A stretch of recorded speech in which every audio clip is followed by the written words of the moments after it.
Hello, everybody. Welcome. This is Maria Furlano. It's so great to have you here. Today, we're going to be talking about scattered energy. And the reason why I want to talk about scattered energy is because it actually is an energy drainer. So I want to give you a really great tool today that you can literally use anywhere. And the more you use it, the easier it becomes. And it's so simple. But before we jump into that, as always, let's take a moment and take a breath, because that's also, of course, always part of our tuning in and bringing ourselves back to our center. And if you're new to my podcast, welcome. Thank you for finding me and joining me today. I always take just a quick moment in the beginning of the podcast just to tune into ourselves, just to use our breath, just to remind ourselves to be present. And that's really, especially what this episode is about today, is about being present. So I ask people if they'll take a nice long inhale, nice, smooth and long, but they're going to make their exhale longer than their inhale. So we inhale and then allow our exhale to be nice and long. And what this does is it calms our nervous system, it calms our heartbeat. It just allows us to be more grounded, more centered, more at peace. So nice long inhale and then an even longer exhale. Great, thank you. I always want to thank people. I get some comments, people using the breath and being reminded to breathe, and it's just so important. And that brings us to what I really want to talk about today, is how much we take our breath for granted. So breathing is so natural, right? If we stop breathing, then we transition from this lifetime, right? We're just not here anymore. Breath is life. Breath is chi. And breath is the fastest way for us to ground and center and reset our energy. But I think we tend to take it for granted. I think people forget about it until our breathing becomes in trouble. And then all of a sudden we think about it. But our breath is a tool that we can use. No one even has to know that we're using it anywhere we are, wherever we are, every single moment. And it's just essential. So when we talk about scattered energy, what I'm talking about is when we feel literally like our energy is away from our body. Scattered energy can also be energy that's way out in front of us or way in the back of us. And that can be thoughts that we're thinking about in the past, that we're dwelling in. It can be thoughts that we're thinking about in the future. It can be worried thoughts, not inspiring thoughts, right? It can be that we're not just present in ourselves, that we're kind of numbing out, blanking out, trying to distract ourselves because we're in pain or we're feeling scared or we're feeling overwhelmed. And what I just want to remind people is that although there's no judgment, of course, there's never judgment. How we're feeling is how we're feeling. And that's all that matters. But I want to remind all of us, including myself, that we have the absolute power to direct our breath and to direct our mind. And we have the choice in every single thing, in every single moment, to take a step to bring ourselves back into center. And I've met people, of course, who don't know how to do that. And that's what I want to share with you today. I want to share with you something that's just so incredibly simple. So I'm going to jump into that right now. So let's say you are feeling overwhelmed. Let's say you're feeling scattered. Let's say you're just feeling frustrated, whatever it is. You need to take a moment to decide that you're going to pause. And if you can go into a quiet spot, that's ideal, of course. But if you can't, you can do this anywhere. The only thing I would suggest, of course, is that if you're driving, you can't do this because closing your eyes would be really terrific if you can do it. And of course, we never want to close our eyes driving. But if you can take a moment, pull over to the side of the road, take a moment, close your eyes. This will really help bring your energy back. So, of course, number one, you're going to tune into your breath. You're going to inhale and exhale through your nose if you can. But if it's more comfortable through your mouth, that's fine too. You just want to take a moment and you want to acknowledge that the air in your body, that your breath, that your lungs, that this energy of inspiration, of inhaling and exhaling, is a real thing to fortify your body. And when we tune in and we take a moment to actually listen and feel our breath. So actually, it's really not listening, it's really feeling our breath. So in this exercise, I really want you to work on sensation of feeling in your body. So as you stop and you breathe, of course, we ideally want our breath to be inhaling and exhaling all the way in our belly. As we inhale, we want our belly to expand. As we exhale, we want our belly to gently contract.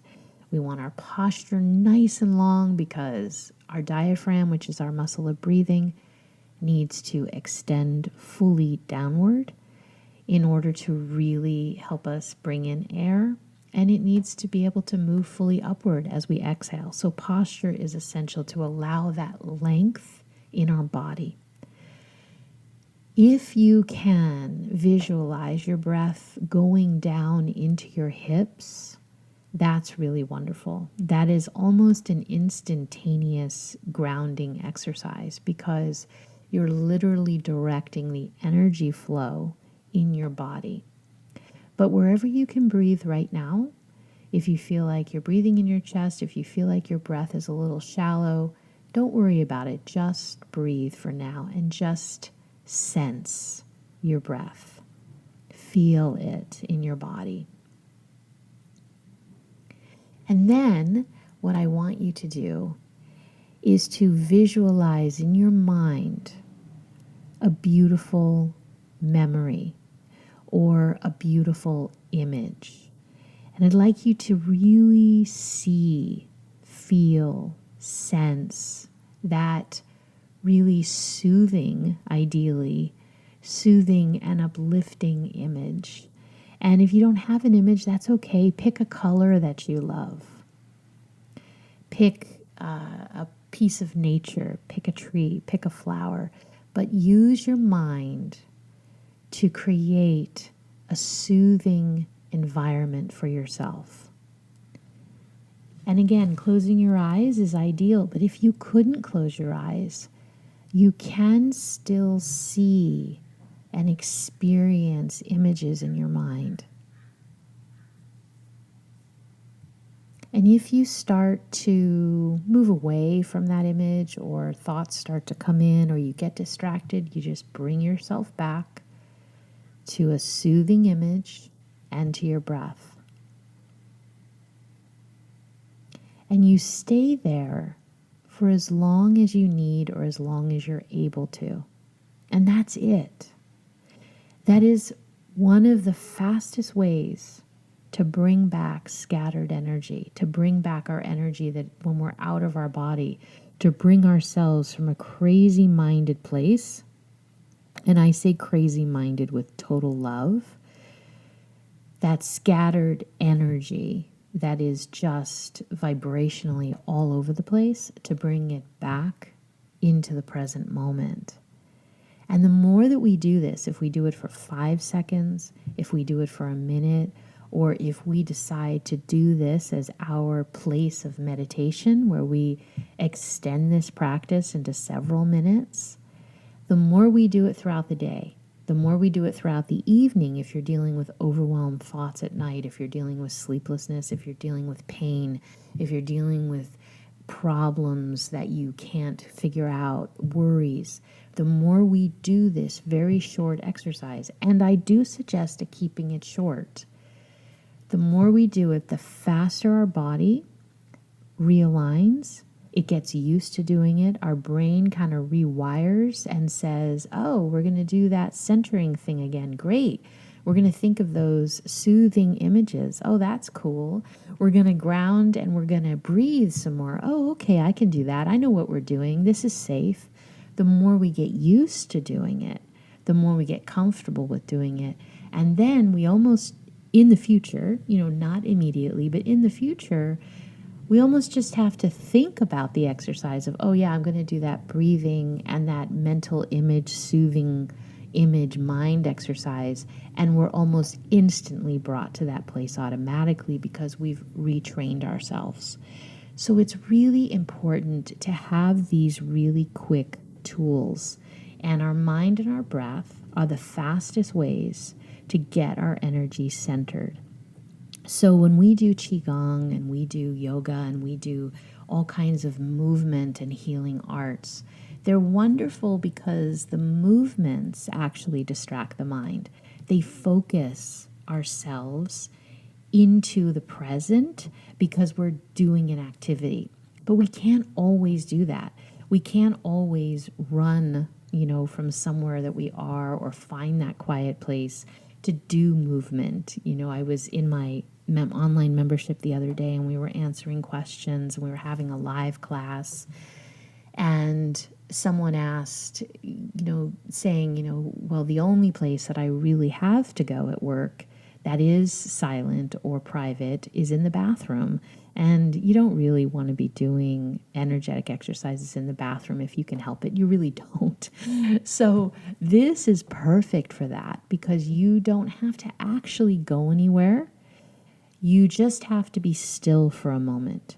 And like I said, the more that you practice it on your own, in your life, when you're home, the more you get comfortable with it, the more you can easily kind of slip into this resetting space for yourself, no matter where you are, even when someone is speaking to you.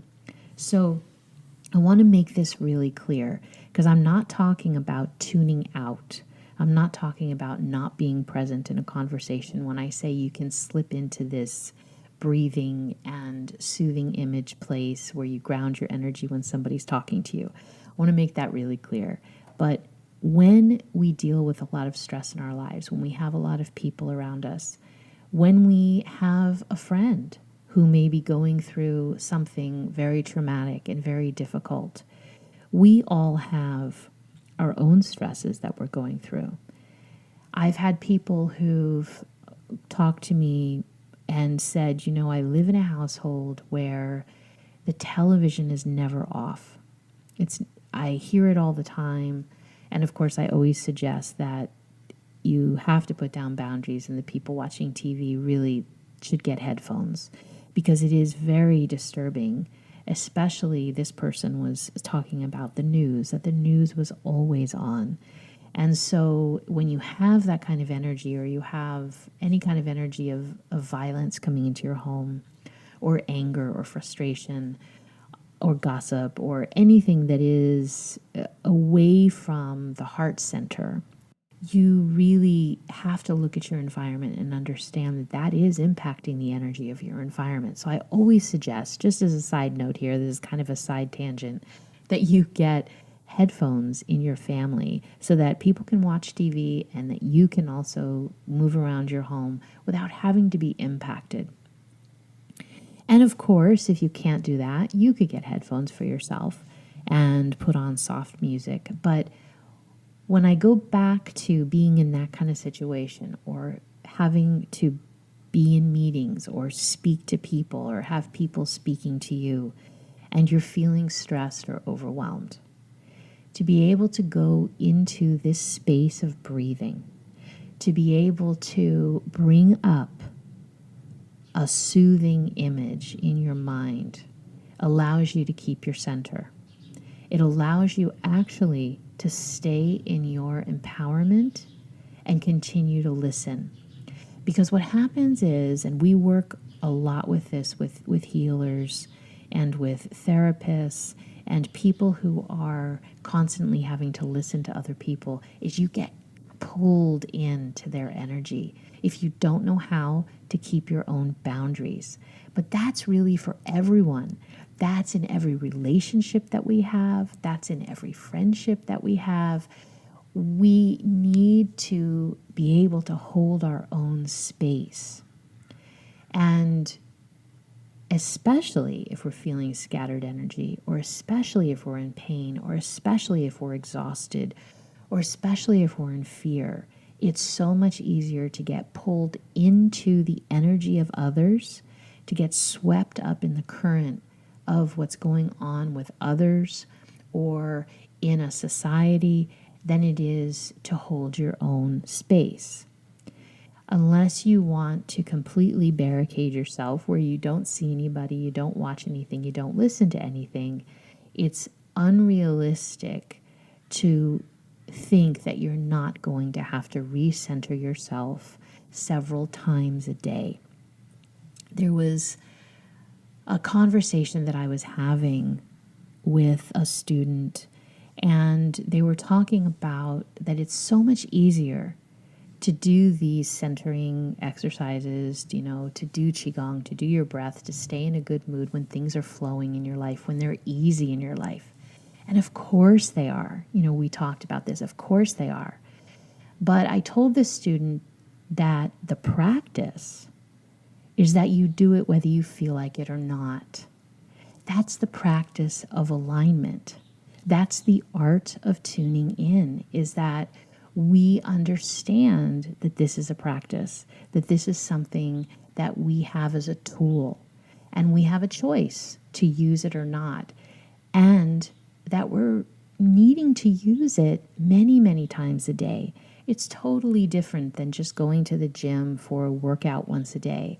When you practice soul, mind, body practices, when you practice how to tune into yourself, this is a daily, nightly practice. And the wonderful thing about it is that it shifts everything in our life, because we actually find and step into our empowered state more often. We actually are more present with ourselves more often. When we're more present in ourselves, when we're more present in our own empowerment, then we are more present in every relationship, in every piece of our life that we're doing. We're more present in our creativity. We're more present in our abundance. We're more present in our health. We're more present in our love relationships. We're more present in our community. We're just present. And what I'm seeing happen right now, and I know I've experienced this myself, again, I'm not judging or, trying to say that this is not easy. It isn't easy, but it's about making a choice to step into your own alignment. I've seen this now as we get swept up more and more with technology. Technology is phenomenal. I love it. I love being able to reach all of you guys. I love being able to reach all across the globe, right? With people and trainings and hear conversations and learn new things. But it also means that at lightning speed now, we are impacted with information, kind of whether we want to or not. If we turn off our phones, if we turn off our TVs, if we turn off our computers, then we actually can have quiet. But if we're functioning out in the real world, if we're running businesses, if we're looking at information, we're going to be bombarded with instantaneous, ever-changing information. And what I'd like you to think about, what I'd like to pose today, is that every time information comes in, it hits our energy field. And our energy field is affected every single time our emotions are affected as well. So we have a dual, right? We have our own emotions that affect our energy field, and we have the outside world information coming at us and affecting our energy field. So when I talk about scattered energy, I talk about this constant energy that's affecting our energy fields, our electromagnetic energy that support us and protect us. So when we bring ourselves into center, when we bring ourselves into a place of empowerment, which is ultimately what I'm always trying to teach, we then align our energy fields and we then create a protective shield for ourselves. We actually create protection in our energy field. The more aligned that we are, that helps cushion, that helps shield us from so much energy coming at us all the time. So again, just to quickly recap, tune into your breath, create a soothing image in your mind, whether it's a beautiful past memory, whether it's a color or colors that you love, whether it's something creative that you want to create, whether it's nature, right? Whatever it is, and try to practice for the first few times the same soothing image and tuning into the same breath. And the reason for that is your images, of course, can change over time. But what we're trying to do here is create a skill set that you go to whenever you need to, that you go to this at will, that you're able to tune in, align your energy, create your soothing image at will. And so that you're in control of it and you decide when to lead it. And then after that, you will become so used to it. It will become natural for you. It'll become like just lovely. It's such a lovely feeling that more soothing images will occur in your mind. You'll be more easily able to bring yourself back. You know, as your mind starts to drift, or you hear a sound that distracts you, or something happens, you'll be able to go, oh, okay, and then just bring yourself right back into your image and into your breath, and it'll happen faster and faster and faster. And again, I always suggest to people that you train this, even when you don't need it, that you look at it as your energetic alignment workout during the day, during the evening. Because when we're in times of stress, when we're in times of overwhelm, when we're in times of pain, it's harder to go to this place if it's not already trained. It's harder to remember the tool because you're caught up in all of the other stuff. And it's harder to concentrate and focus because it's not something that's trained in your system. So if you've ever practiced something over and over again, you know the difference between something that's just easy for you to step into and do because you're so used to it, like riding a bike, and something that really feels uncoordinated for you because you haven't done it a lot. And that's exactly what energetic alignment and training and cultivating and elevating your energy is about. That's why we do those trainings. That's why they call it a daily practice. And number one, have fun, right? Make this fun, make this joyful for yourself. The whole point is elevating your energy and stepping into your empowerment. I hope that helps right now, and I thank you for joining me, and I will see you in the next episode. Thank you for tuning in. If you'd like to learn more and elevate your energetic well-being, I invite you to visit theartoftuningin.com, where you can learn all about our online studio. I look forward to meeting you there.